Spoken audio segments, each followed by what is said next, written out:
Olá, boa tarde. Veja os destaques de hoje do portal da Assembleia.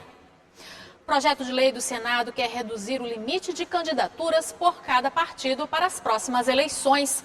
Dados do cartório de registro civil mostram que no primeiro semestre deste ano, o número de mortes superou o número de nascimentos no Maranhão.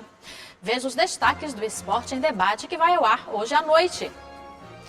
E veja também, no Dia da Caridade, você vai conhecer a história de uma professora que pratica solidariedade através da doação de livros. É agora no portal da Assembleia.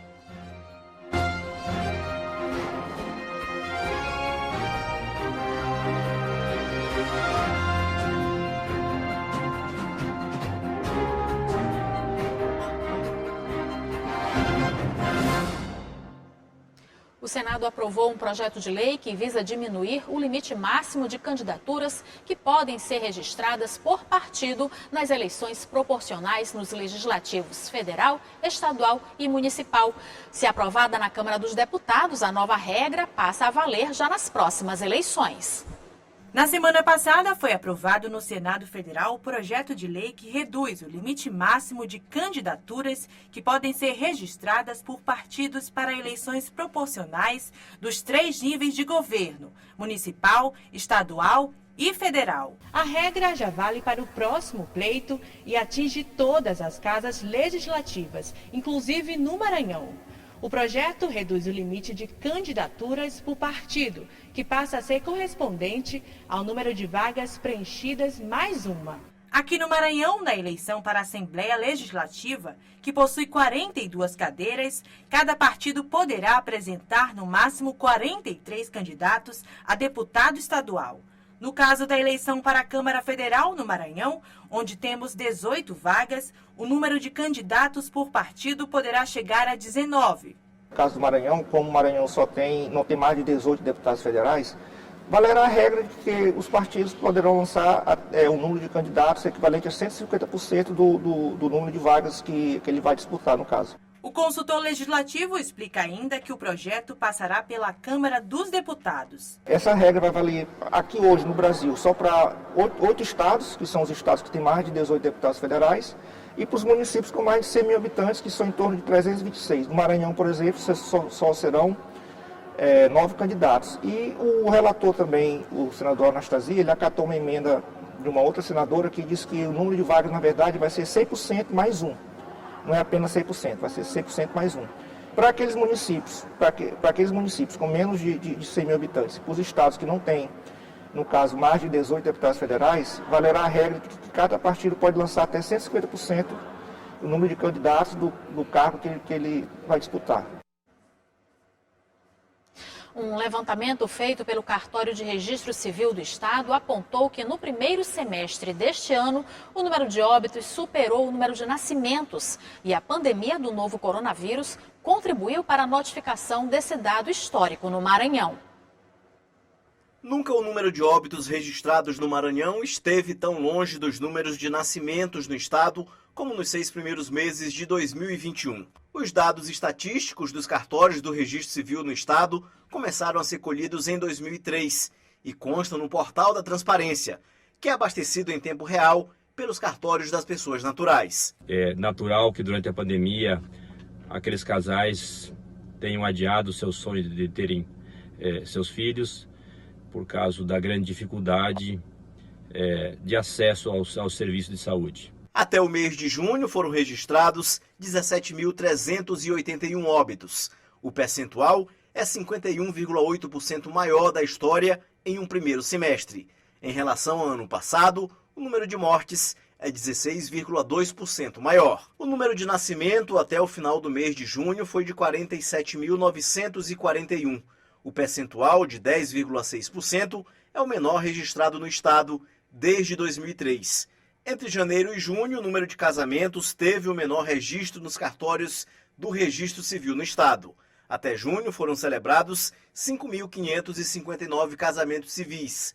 O percentual é 16,5% maior que os 4.772 matrimônios realizados no primeiro semestre do ano passado, mas ainda 42,2% menor que os 9.620 casamentos realizados em 2019. Com a vacinação contra a Covid-19 avançada em todo o Maranhão, a expectativa dos cartórios de registro civil de todo o estado é mudar essa realidade negativa, registrando mais nascimentos, celebrando mais casamentos e menos óbitos. Tenho certeza que esse sofrimento todo irá diminuir com o passar do tempo, com o avanço da vacinação, e chegaremos a uma solução. Os números estatísticos já vêm indicando isso e queremos sim um segundo semestre muito melhor do que esse primeiro.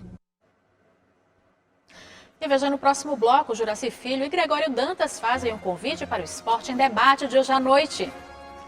E veja também a história de uma professora que pratica a solidariedade através da doação de livros. O portal volta já.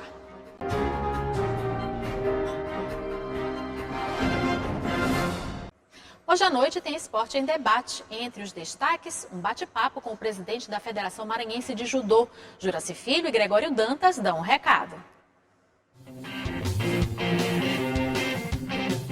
Fala sério ali, que bom estar com você aqui no jornal. Olha só, o Esporte em Debate de hoje, nós vamos apresentar muitas reportagens e vamos destacar um debate sobre o momento atual do futebol maranhense. E tem mais o que, hein, Greg?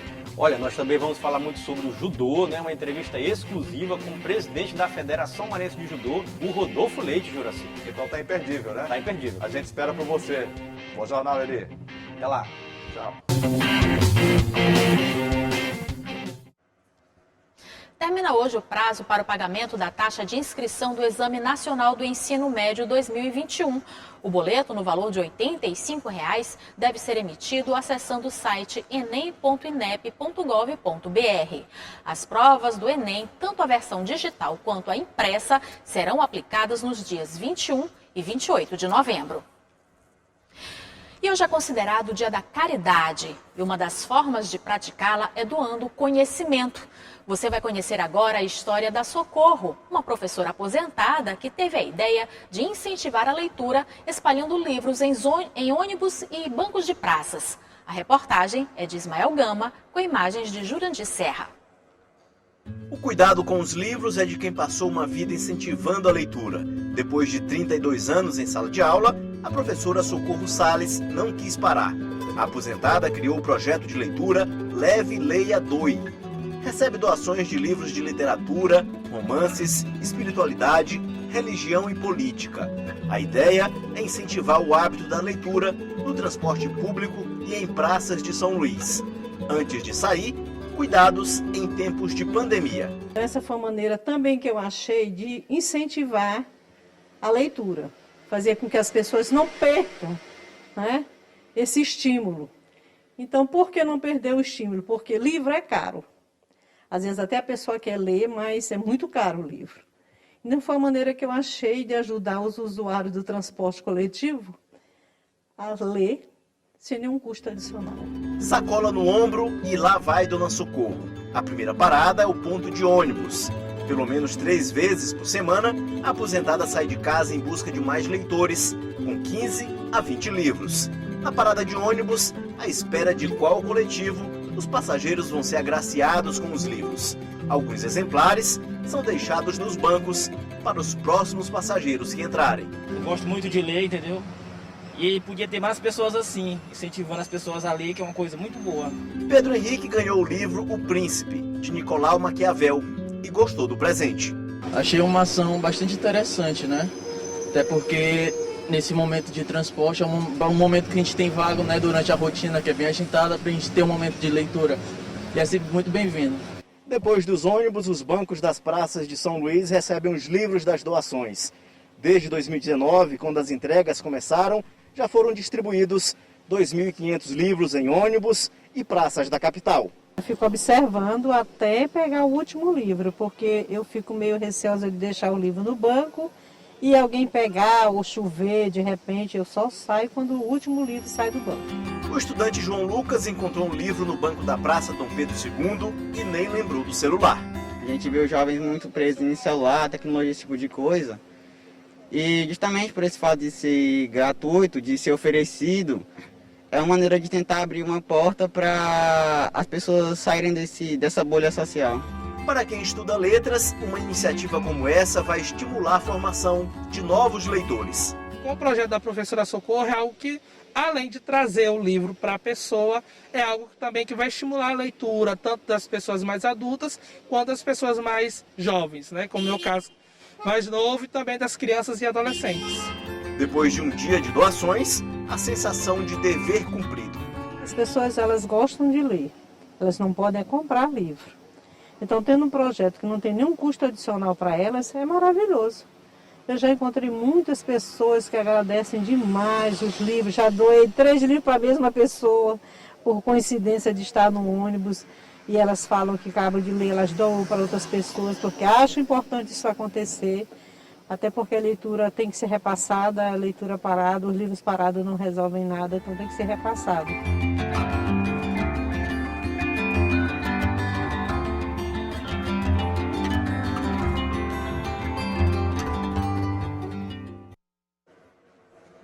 O Portal da Assembleia fica por aqui. Para rever as reportagens de hoje, acesse o site al.ma.leg.br/tv. Uma ótima tarde para você. Até amanhã.